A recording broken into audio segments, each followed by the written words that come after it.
Selama beberapa dekade, Amerika Serikat mendominasi panggung perekonomian global yang didukung oleh kekuatan militer, dan kendali atas jaringan perdagangan internasional. Namun, ketika China tumbuh lebih kuat dan cerdas secara strategis, Amerika Serikat mulai membentuk kembali lanskap perekonomian global, sehingga memperjelas bahwa apa yang disebut sebagai China, adalah hal yang sangat penting. American Amic Century mungkin akan segera berakhir, meskipun ada upaya Amerika Serikat untuk meredam kebangkitan Cina melalui tarif dan sanksi, menjadi semakin jelas, bahwa China tidak hanya bertahan dari langkah-langkah strategisnya, tetapi juga mengalahkan taktik-taktik sempit dan licik, yang dilakukan Barat. Perang dagang Amerika-China bukan sekedar konfrontasi ekonomi, namun arogansi Barat yang salah menghitungkan ketahanan, dan perencanaan jangka panjang negara adikuasa global yang sedang berkembang, yaitu China. Dalam video kali ini kita akan melihat bagaimana China keluar sebagai pemenang dari perang dagang antara Amerika Serikat dan China. Namun sebelum lanjut, pastikan untuk subscribe terlebih dahulu agar kalian mendapat notifikasi video menarik lainnya dari channel ini.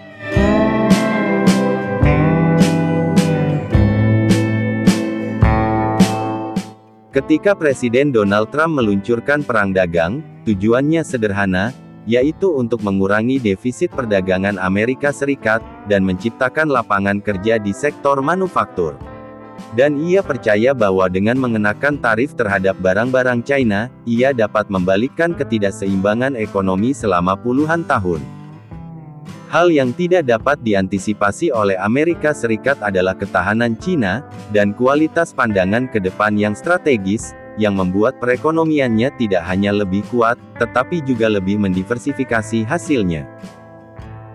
Dengan ancaman penerapan tarifnya, justru membuat mereka sendiri berada dalam posisi yang lemah. Awal tujuan sanksi tarif yang seharusnya melumpuhkan China, malah memukul konsumen Amerika dengan 92% dari beban tarif, dibebankan kepada mereka, sementara mesin manufaktur China sebagian besar tidak terpengaruh. Amerika Serikat tidak menyangka kemampuan China untuk menerima pukulan, dan bangkit kembali dengan lebih kuat. Fokus Amerika Serikat yang sempit pada kemenangan jangka pendek, yang menjadi fokus China dalam jangka panjang membangun industri internalnya, mendiversifikasi mitra dagangnya dan memperluas jangkauan diplomatiknya melalui inisiatif seperti inisiatif Belt and Road pada tahun 2023, perdagangan China dengan negara-negara maju melampaui perdagangannya dengan Amerika Serikat. Ini merupakan indikator yang jelas, bahwa permainan sebenarnya adalah perubahan pengaruh tidak terjadi dalam perang dagang dengan Amerika Serikat, namun dalam kemampuan China untuk memupuk aliansi ekonomi baru. Kebijakan isolasionis ekonomi dan diplomatik Amerika Serikat mempunyai konsekuensi jangka panjang. Sementara Washington terobsesi dengan tarif dan ketidakseimbangan perdagangan. China justru membangun koalisi yang lebih besar, 120 negara dari Afrika, Asia, hingga Amerika Latin, melalui investasi strategis di bidang infrastruktur, dan kesepakatan perdagangan. Ketika para pemimpin ekonomi dunia yaitu AS, mendapati dirinya terisolasi dengan sekutu-sekutu tradisionalnya yang beralih ke China untuk berdagang.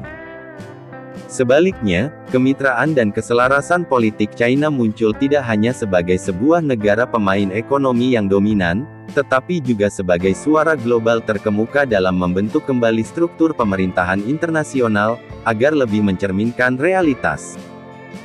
Saat Eropa terjebak dalam ketegangan dengan Amerika Serikat, ketegangan semakin terpecah di antara dua raksasa, ketika Amerika Serikat memberlakukan tarif dan sanksi terhadap negara tersebut.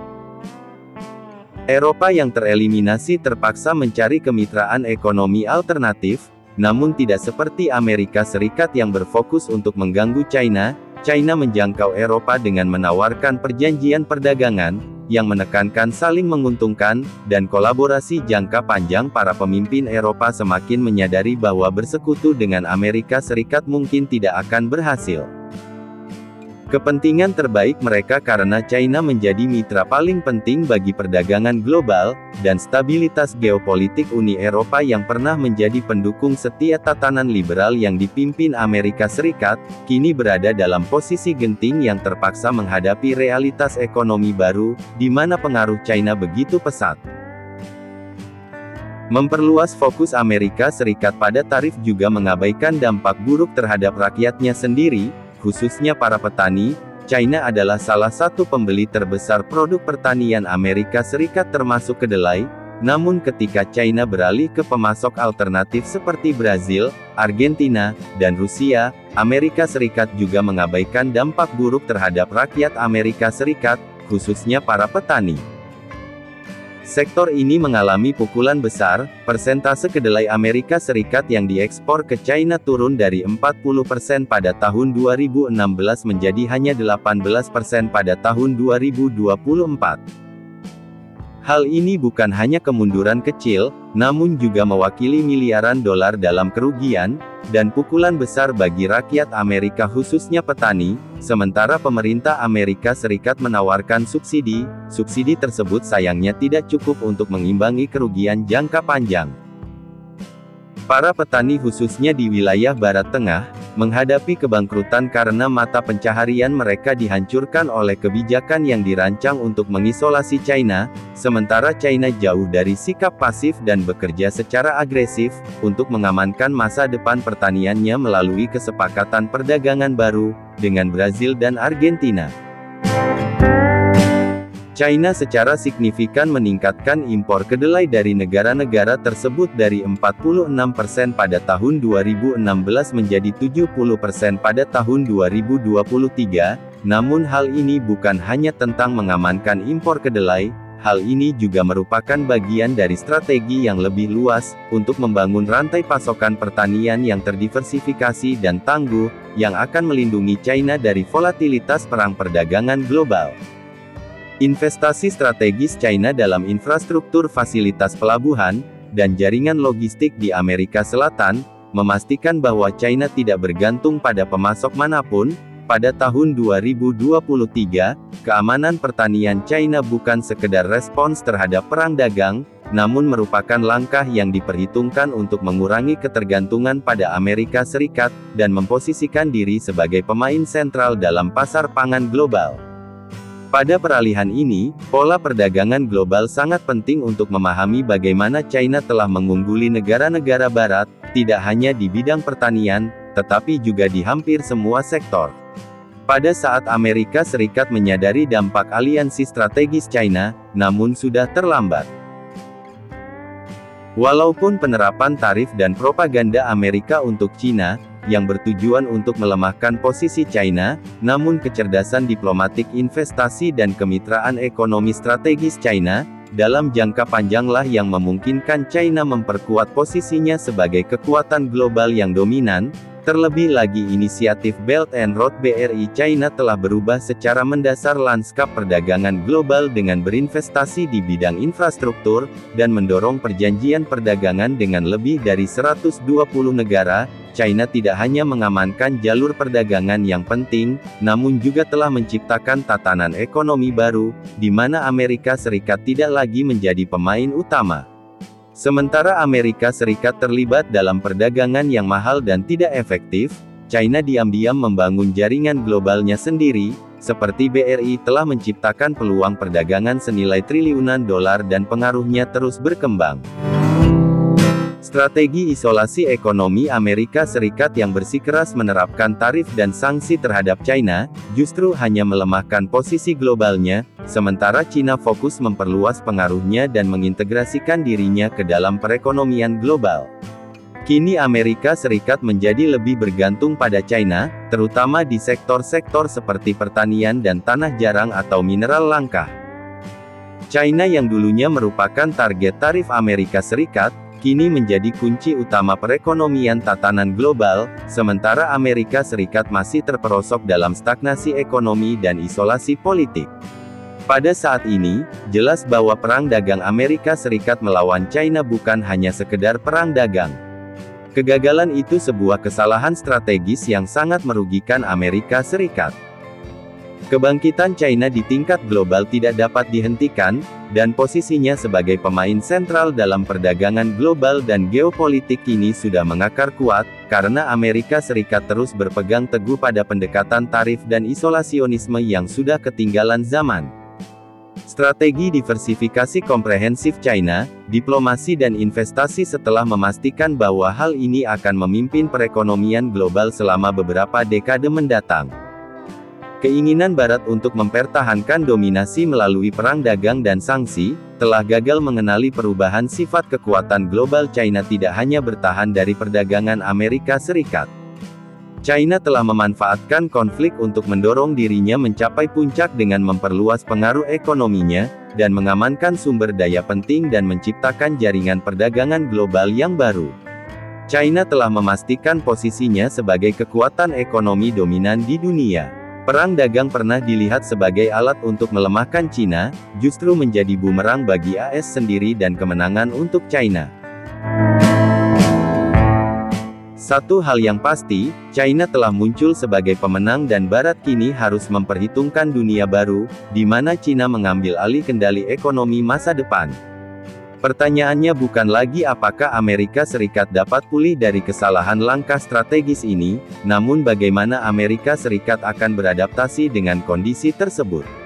Realitas ekonomi global baru di era isolasionisme yang didorong oleh tarif telah terbukti menemui jalan buntu. Jika Amerika Serikat berharap untuk mendapatkan kembali dominasinya, Amerika Serikat perlu mengevaluasi kembali pendekatannya terhadap China, beralih dari konfrontasi ke kerjasama. Pergeseran dalam dinamika kekuatan global menjadi jelas, bahwa China telah muncul sebagai pemenang dan pengaruhnya akan terus berkembang dalam beberapa dekade mendatang. Ekonomi yang dimiliki oleh hubungan perdagangan Uni Eropa dengan China berakar pada tahun 1975, ketika Komunitas Ekonomi Eropa atau MI sebelumnya menjalin hubungan diplomatik dengan China. Tonggak sejarah ini menandai awal dari keterlibatan ekonomi terstruktur antara kedua kawasan yang meletakkan dasar bagi kolaborasi yang lebih dalam. Titik balik besar terjadi pada tahun 2001 ketika China bergabung dengan Organisasi Perdagangan Dunia atau WTO. Perkembangan ini bersifat transformatif bagi hubungan perdagangan Uni Eropa dan China, karena mengurangi hambatan perdagangan, meningkatkan akses pasar, dan mengkatalisasi peningkatan pesat dalam arus perdagangan antara kedua negara. Aksesi WTO juga mengharuskan China untuk mengadopsi norma perdagangan internasional, yang meningkatkan kepercayaan di kalangan bisnis Eropa dan mendorong pertumbuhan ekonomi yang lebih besar. Pada tahun 2003 pembentukan mitra strategis yang komprehensif, semakin memperkuat kerjasama bilateral, yang mencakup tidak hanya perdagangan, tetapi juga pertukaran budaya dan teknologi politik. Kemitraan ini menggarisbawahi komitmen bersama-sama, untuk mengatasi tantangan global dan memperdalam hubungan ekonomi selama bertahun-tahun. Mencakup dialog mengenai perubahan iklim inovasi, dan pembangunan berkelanjutan yang mencerminkan semakin kompleksnya, dan pentingnya hubungan Uni Eropa dan China. Volume perdagangan dan ketidakseimbangan struktural Tiongkok, telah menjadi mitra dagang yang sangat diperlukan bagi Uni Eropa, dengan perdagangan barang bilateral mencapai sekitar 739,5 miliar euro pada tahun 2023, yang berarti, rata-rata perdagangan harian sebesar 3,03 miliar euro. Pertukaran yang kuat ini menyoroti ketergantungan ekonomi antara kedua negara, yang didukung oleh perdagangan ekstensif di bidang mesin, kendaraan, farmasi, dan barang konsumsi. Hubungan ini ditandai oleh ketidakseimbangan perdagangan yang terus-menerus, dan signifikan dengan defisit perdagangan Uni Eropa dengan China yang mencapai 291 miliar euro pada tahun 2023. Ketidakseimbangan ini mencerminkan ketergantungan Uni Eropa terhadap impor China di sektor-sektor utama seperti elektronik, dan mesin industri.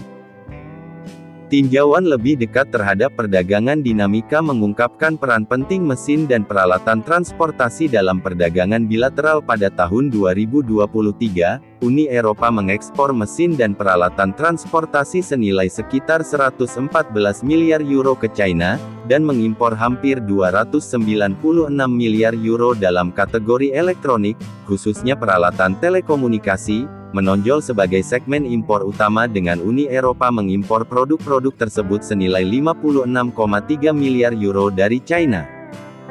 Mesin industri juga mewakili sebagian besar impor Uni Eropa yang menggarisbawahi ketergantungannya pada China, untuk hal-hal penting komponen manufaktur, sementara produk kimia termasuk farmasi, merupakan hal menonjol dalam ekspor Uni Eropa yang mencerminkan diversifikasi perdagangan.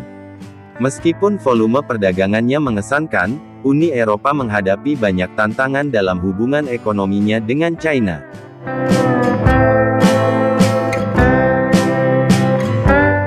Perusahaan-perusahaan Uni Eropa seringkali menghadapi tantangan yang signifikan, hambatan peraturan dan pembatasan investasi asing di China, membatasi kemampuan mereka untuk bersaing secara efektif di pasar Cina. Hambatan ini menghambat upaya Uni Eropa untuk menyeimbangkan arus perdagangan, karena peluang eksportir Eropa masih terbatas dibandingkan dengan masuknya barang China ke Eropa, yang menyebabkan ketidakseimbangan perdagangan. Uni Eropa akan mengambil langkah-langkah yang bertujuan melindungi industrinya dan memastikan persaingan yang adil. Misalnya pada tahun 2024, Uni Eropa mengenakan bea anti-dumping terhadap impor titanium dioksida China, yang berkisar antara 0,25 hingga 0,74 per/kg, hingga melindungi produsen Uni Eropa dari praktik penetapan harga yang tidak adil. Langkah-langkah serupa telah diterapkan di sektor-sektor lain, untuk mengatasi kekhawatiran atas barang-barang Cina yang harganya terlalu rendah yang membanjiri pasar Uni Eropa.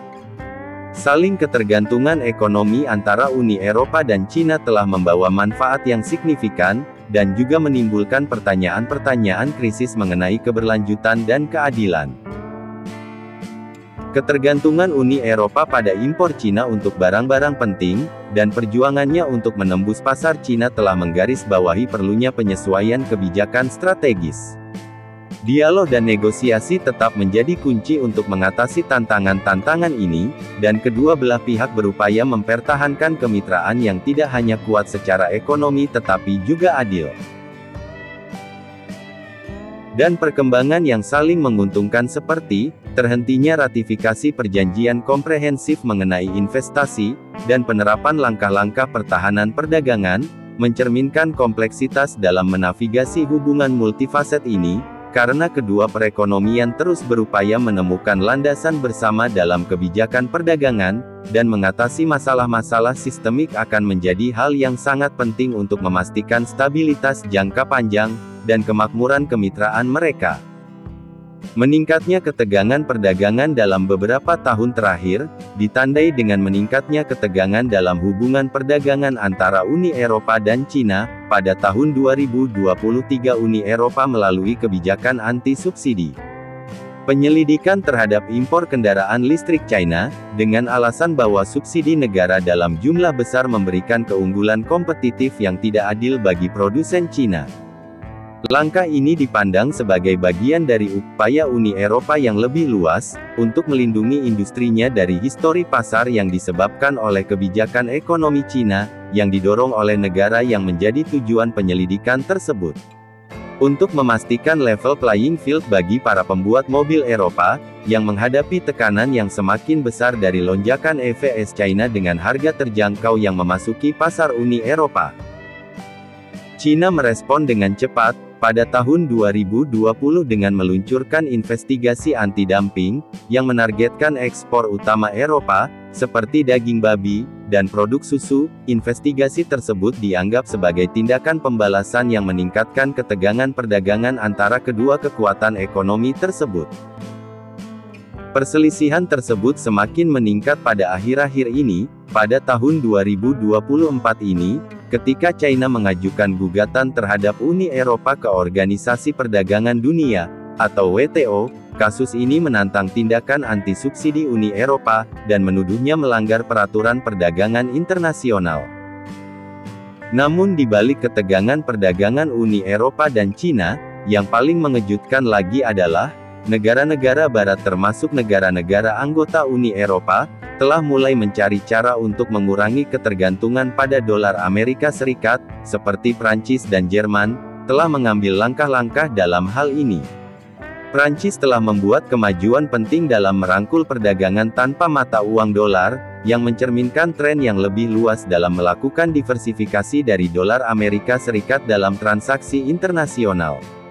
Pada bulan Maret tahun 2023, raksasa energi Prancis melakukan transaksi gas alam cair pertama di China, yang diselesaikan dalam perjanjian penting yang melibatkan PBB.